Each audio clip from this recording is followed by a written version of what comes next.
এজন প্ৰাৰ্থী জিকাৰ ক্ষেত্ৰত ইয়াত অকল প্ৰাৰ্থীজনৰ ভোট দিয়াৰ কথাটো তেওঁৰ ব্যক্তিত্ব বা তেওঁৰ কৰ্তব্য কৰ্মৰ ওপৰতে অকল নিৰ্ভৰ নকৰে।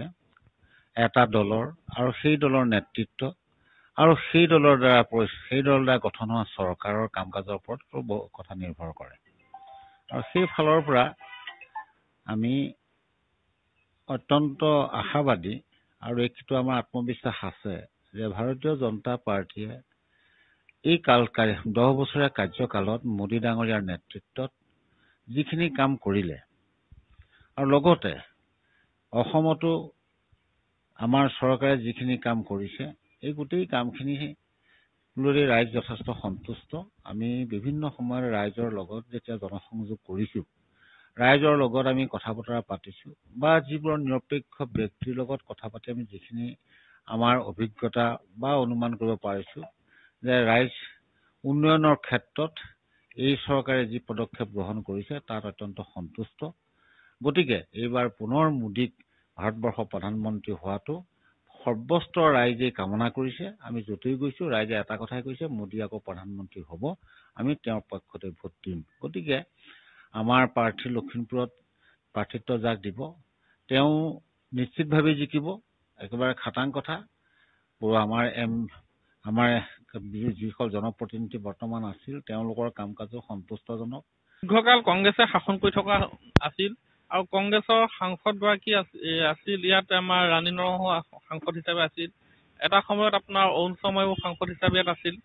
তেখেতসকলৰ সাংসদ কালত যেনেধৰণে কাৰ্যক্ৰমণিকা হৈছিল তাতকৈ বৰ্তমানৰ বিজেপি চৰকাৰৰ যিটো সাংসদ আছে তেখেতে যথেষ্ট উন্নয়নৰ ক্ষেত্ৰত গুৰুত্ব প্ৰদান কৰিছে আৰু তেখেতে জনসাধাৰণৰ মাজত সোমাই পৰিবলৈ সক্ষম হৈছে। অন্যথা আপোনালোকে চাওক যে বিৰোধী বুলি ক'বলৈ গ'লে বিৰোধীতা আছে ক'ত? বিৰোধীটো আপোনাৰ শূন্য বুলি ক'লেও ভুল নহ'ব। এইকাৰণে শূন্য বুলি ক'লেও ভুল নহ'ব, বিৰোধী যিটো ভূমিকা হ'ব লাগিছিল তেনেকুৱা ধৰণৰ ভূমিকা নাই। আজি তাৰিখলৈকে বিৰোধীয়ে লখিমপুৰ সমষ্টিৰ কাৰণে এজন প্ৰাৰ্থী নিৰ্বাচন কৰিব পালেও তেওঁলোকে সক্ষম হোৱা নাই। তেনে ক্ষেত্ৰত শাসকীয় পক্ষ যিজন প্ৰাৰ্থী দিয়ে তেওঁৱে লখিমপুৰৰ পৰা হাঁহি মাৰিব বুলি আমি আশা কৰিব পাৰোঁ। বিভিন্ন সমস্যা আছে আৰু কিন্তু আমি গোটেই সমস্যাবিলাকত দেখিছোঁ যে তেওঁ কোনো এটা বিষয়তে মাত মতা নাই। যি ধৰণে ইয়াতে আপোনাৰ ধৰি লওক বানপানীৰ সমস্যা আছে, নিবনুৱা সমস্যা আছে, এনেকুৱা ধৰণৰ বিভিন্ন ধৰণৰ সমস্যাসমূহ ইয়াত জৰ্জৰিত হৈ আছে। আৰু সেই ধৰণে ক'বলৈ বিচাৰোঁ এটা বিষয়, এটা সময়ত খুব জোৰদাৰ চলিছিলে যে সাংসদসমূহে এখন গাঁও আপোনাৰ গোট ল'ব লাগে এটা সময়ত। এতিয়া সেই ধৰণে সেই সাংসদসমূহে গোট লোৱা গাঁওখন লখিমপুৰত যিখন আছে লোকসভা আপোনাৰ সমষ্টিৰ অন্তৰ্গত, সেইখন হৈ গ'ল আপোনাৰ চিমেণ্ট চাপৰি। এতিয়া তাত কিমান উন্নয়ন হৈছে আপোনালোকে গ'লে আপোনালোকে নিজে দেখা পাব। সেইকাৰণে বিভিন্ন ধৰণৰ সমস্যা ইয়াত জৰ্জৰিত হৈ আছে। মই নাভাবোঁ যে কাৰণ চবতছে ডাঙৰ সমস্যাটো হৈ গ'ল নিবনুৱা সমস্যা আৰু লখিমপুৰ লোকসভাৰ অন্তৰ্গত চবতছে দ্বিতীয় ডাঙৰ সমস্যাটো হ'ল বানপানীৰ। এইখিনি যে স্থায়ী সমাধান হৈছে বুলি মই নাভাবোঁ আজিৰ ডেটত। আৰু মই সেইকাৰণে ভাবোঁ যে সদায় নৰেন্দ্ৰ মোদীৰ নামত ভোট নাপাব, মই যিমান দূৰ অনুভৱ কৰিছোঁ। আৰু এইবাৰ শাসকীয় দলক যে ৰাইজে সমৰ্থন কৰিব সেইটো মোৰ মনে নধৰে।